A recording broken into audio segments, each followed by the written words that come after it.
आज की अड़ी में बात उस वल्चर की होगी, उस गिद्ध की होगी जिसकी नीति सिर्फ एक है, कर्ज दो और फिर कब्जा कर लो।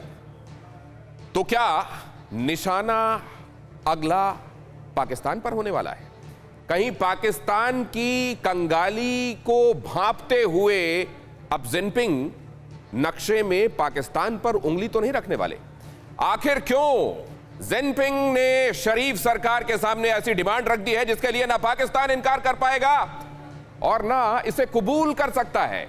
मतलब आज पड़ोस में बैठा दुश्मन देश चीन के जाल में ऐसा फंसा हुआ है जिससे निकलना अब उसके लिए नामुमकिन है। मगर ड्रैगन गिद्ध है, पूरी दुनिया में यह बात सिद्ध है। आज इसे हम प्रूफ के साथ समझने की कोशिश करेंगे। शुरुआत इस बड़ी खबर के साथ। श्रीलंका के बाद चीन की नजर पाकिस्तान पर। पाकिस्तान में सैन्य बेस बनाना चाहता है चीन। चीन को पाकिस्तान की सुरक्षा व्यवस्था पर भरोसा नहीं। सीपैक प्रोजेक्ट के बहाने पाकिस्तान पर कब्जे की तैयारी में है चीन।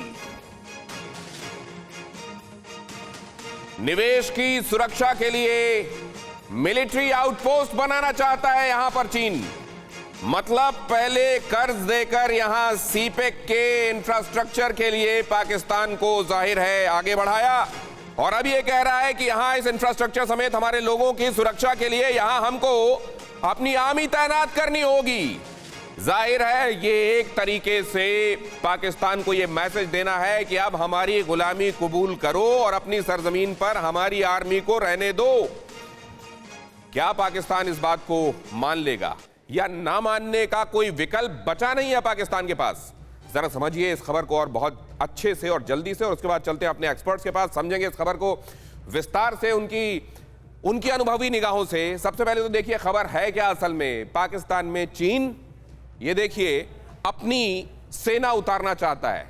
ये जो वल्चर वाला कल्चर है उसकी झलक दिखाई देने लगी है। पाकिस्तान में चीन अपनी सेना उतारना चाहता है और इसके लिए उसने बहाना बनाया है। बहाना यह बनाया है कि पाकिस्तान की सिक्योरिटी एजेंसीज पर उसका भरोसा नहीं है, उसके लोग निशाना बनाए जा रहे हैं। लगातार इंफ्रास्ट्रक्चर जो डेवलप किया है उसने पाकिस्तान को कर्ज देकर वो निशाना बनाया जा रहा है। लिहाजा अब उसे अपने आर्मी के लोग वहां पर तैनात करने पड़ेंगे।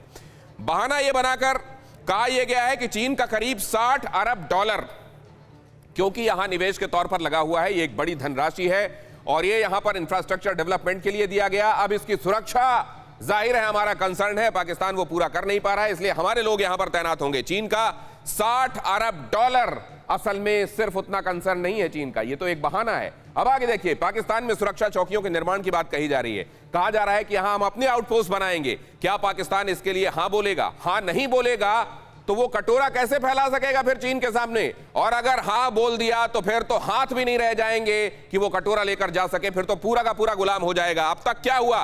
पाकिस्तान के प्रधानमंत्री, चीनी राजदूत की बैठक, विदेश मंत्री, सेना प्रमुख से भी मिले चीनी राजदूत नोंग, और ये बात बता दी गई कि हम ये चाहते हैं, अब चीन ये चाहता है कि यहां पर आउटपोस्ट बनाए जाएं और हमारे लोग यहां पर डिप्लॉयड हों। अब जरा देखिए, पाकिस्तान और अफगानिस्तान में सैन्य चौकियों का निर्माण तेज करने के संदर्भ में अब अपने इंटेंट के साथ चाइना आगे बढ़ना चाहता है। इस्लामाबाद के शीर्ष राजनयिक और सुरक्षा सूत्रों से इस बारे में खबर मिली है। बेल्ट एंड रोड प्रोजेक्ट के विस्तार में भी और तेजी चाहता है चीन, क्योंकि इससे जिनपिंग की प्रतिष्ठा जुड़ी हुई है और जिनपिंग आने वाले दिनों में चाइना के भीतर अपनी पार्टी में किस तरीके से विल ही फेयर गुड और बैड, ये कंप्लीटली इस बात पर मुनहसर है कि सीपेक का क्या होता है। पाकिस्तान में चीनी परियोजनाओं की सुरक्षा, नागरिकों की सुरक्षा पर जोर देते हुए, यह बहाना बनाते हुए वहां पर अपने लोगों को डिप्लॉय करने की बात की जा रही है। चीन ने पहले भी ग्वादर में सुरक्षा चौकियों की मांग की है और यह कहा है कि हमारे लोग और हमारा इंफ्रास्ट्रक्चर वल्नरेबल है, हमको अपने लोग तैनात करने होंगे। ग्वादर अंतरराष्ट्रीय हवाई अड्डे के इस्तेमाल की भी चीन ने मांग की है और बल्कि यहां से चीन के फाइटर जेट्स उड़ान भरते हुए भी देखे गए हैं, ये भी सोर्सेस बता रहे हैं। पाकिस्तान को कर्ज का हवाला देकर चीन लगातार उस पर दबाव बना रहा है। कर्ज के जाल में फंसकर चीन लगातार पाकिस्तान को घेरने में जुटा हुआ है। आपने ये बात पहले श्रीलंका के संदर्भ में हम्बनटोटा के मामले में देखी, कैसे अब वही हम्बनटोटा गले की फांस बन गया है चीन से कर्ज लेने के बाद श्रीलंका के लिए। और अब यहां पर पाकिस्तान भी अब छटपटा तो रहा है, लेकिन इस मकड़ जाल से, ड्रैगन की पकड़ से वो आजाद कैसे होगा, ये एक बहुत बड़ा सवाल है। चीन की मांग क्यों? ये मांग क्यों है? सीपेक को कमजोर करने के लिए उइगर चरमपंथी एक्टिव हो गए हैं। उइगरों का एक बड़ा ठिकाना इधर आप जानते हैं अफगानिस्तान में पनाह पाए हुए हैं वो लोग, और बलूच और टीटीपी के साथ मिलकर उइगर सीपेक को निशाना बनाएंगे, कमजोर करेंगे। पाकिस्तान के अंदर चीनी नागरिकों पर लगातार कई हमले हुए हैं। अप्रैल 2021 में क्वेटा में बॉम्ब विस्फोट में चीनी राजदूत भी बाल बाल बचे थे। जाहिर है अब उसके पास एक पूरी एलिबाय है, पूरे बहाने हैं चीन के पास ये कहने के लिए कि हमको तो लोग तैनात करने पड़ेंगे। और आप ये भी जानते हैं कि अप्रैल 2021 में क्या हुआ था, जो मैंने आपको बताया, वहां पर इस तरीके के हमले कन्फ्यूशियस इंस्टीट्यूट से लेकर तमाम ऐसी जगहें जहां पर चीन की कोई भी नुमाइंदगी है, और सीपेक तो बहुत बड़ा चीन का एक हस्ताक्षर है पाकिस्तान के ऊपर, किसी भी तरीके से वहां के लोगों का एक बहुत बड़ा हिस्सा इसको बर्दाश्त नहीं कर रहा है। और इस रिवोल्ट को रोकने के नाम पर, उनसे अपनी सुरक्षा के नाम पर यहां इस तरीके की तैनातियां चाही जा रही हैं। क्या इस तैनाती के लिए आखिरकार पाकिस्तान मना कर पाएगा? नहीं कर पाएगा तो उसका हश्र क्या होगा? यह बहुत बड़ा सवाल है। सवाल इसलिए भी क्योंकि हमारा पड़ोसी है पाकिस्तान। हमारे साथ जुड़ रहे हैं खास मेहमान दीपक वोरा, पूर्व राजदूत, हमारे साथ इस चर्चा का हिस्सा। एयर वाइस मार्शल पीके श्रीवास्तव, डिफेंस एक्सपर्ट्स हमारे साथ जुड़ रहे हैं। मेजर जनरल संजय मेस्टन भी हमारे साथ आज की शाम इस चर्चा में यहां स्टूडियो में मौजूद हैं। Professor Asif Rameez Daudi, foreign policy expert, आज की शाम हमारे साथ इस चर्चा में। और इसके अलावा हमारे साथ इरशाद अहमद खान, PMLN के नेता भी जुड़ रहे हैं, और उनसे हम समझेंगे पाकिस्तान असल में क्या ना बोल पाएगा। लेकिन सबसे पहले इस मलिशियस डिजाइन को समझिए। ये नापाक डिजाइन जिसमें पाकिस्तान फंस गया है, उसके पास रास्ते क्या हैं और यह शिकंजा कितना तगड़ा है। दीपक वोरा, आपसे शुरुआत करना चाहता हूं, क्योंकि इसमें कारण गिनाकर, बहाने बनाकर चीन यह कह रहा है कि हमारी अब वहां पर मौजूदगी जरूरी हो गई। आभारी हूं आपका, आपने ये मौका दिया है आपके शानदार चैनल पर पार्टिसिपेट करने का। मैं देख रहा हूं कौन सा कैमरा मेरा है, सही अच्छी फोटो खींचना टाइगर, हाँ ये हुई ना बात। और फिर आपके जो विशेष मेहमान यहाँ बैठे हैं, आपसे और आपके विशेष मेहमानों से सीखने का मौका मिलता है। I always go back a wiser person. आपने ये सवाल जो पूछा है, सर मैं तो एक डेवलपमेंटल इकोनॉमिस्ट हूँ। एक क्लासिक रिलेशनशिप जो होती है between a coloniser and the colony, उसमें कॉलोनी हर चीज़ के पैसे देती है। आपको तो पता है कि 200 साल में ब्रिटिश 45-46 ट्रिलियन डॉलर्स, ये हमने एक डिस्टिंग्विश इकोनॉमिस्ट ने फिगर दिया, निकाल के लिए गए थे। मेरा अपना अनुमान है sir, as a development economist, regression analysis के आधार पर, मैं बड़े हल्के से कह रहा हूँ ताकि करोड़ों लोग जो आपका कार्यक्रम देख रहे हैं ये समझ पाएं।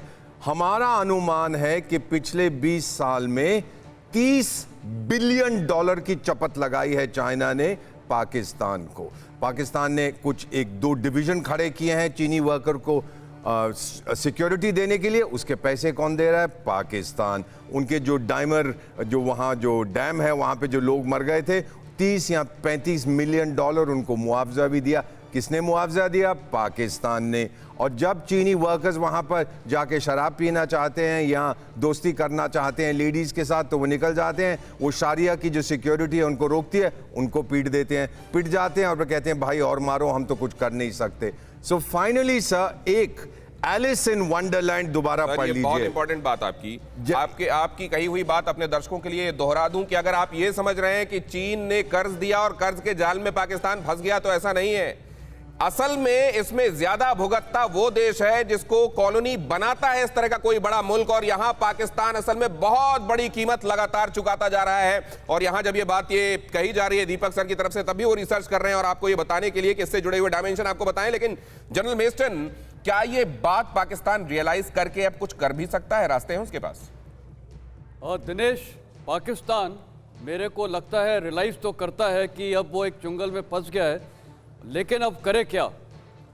मिलिट्री पॉइंट ऑफ व्यू से अगर मैं इसको एनालाइज करूं, देखिए भारत के लिए, हमारे देश को अभी समझना पड़ेगा कि अगर ये डिप्लॉयमेंट होता है, इकोनॉमिकल फॉलआउट तो एम्बेसडर वोरा ने बता ही दिया है, लेकिन मिलिट्री फॉलआउट इसका अगर होता है, पहली बात क्या ये डिप्लॉयमेंट हो सकता है या नहीं?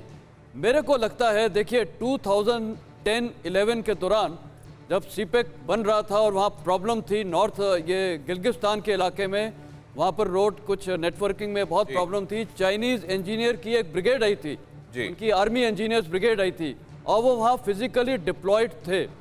हाल में ये जो अटैक हुए हैं पाकिस्तान, ये चाइनीज़ इंजीनियर्स वगैरह पे, तो मेरे को लगता है कि ये शायद पॉसिबिलिटी है ये और ये possibility- पाकिस्तान को सूट करेगा, क्योंकि उसको फिर मिलिट्री थ्रेट, जॉइंट कलुसिविटी हमारे वेस्टर्न बॉर्डर से और नदन से तो एग्जिस्ट कर रही है और हमारे लिए बढ़ सकती है। तो मेरे पाकिस्तान को लगता है ये आप इंपॉर्टेंट बात कह रहे हैं कि अगर एंटी इंडिया सेंटीमेंट को और ज्यादा प्रोपेल करना है पाकिस्तान को, जो कि उसकी आदत रही है शुरू से, तो उसको जाहिर है कई लोगों की आदत में शुमार होता है कि अगर किसी का दिन खराब जाना है, ये पता हो किसी को इस लिहाज से कि आंख फोड़ने पर, एक आंख फोड़ लेने पर उसका दिन खराब हो जाएगा, तो वो अपनी आंख फोड़कर भी पहुंच जाता है।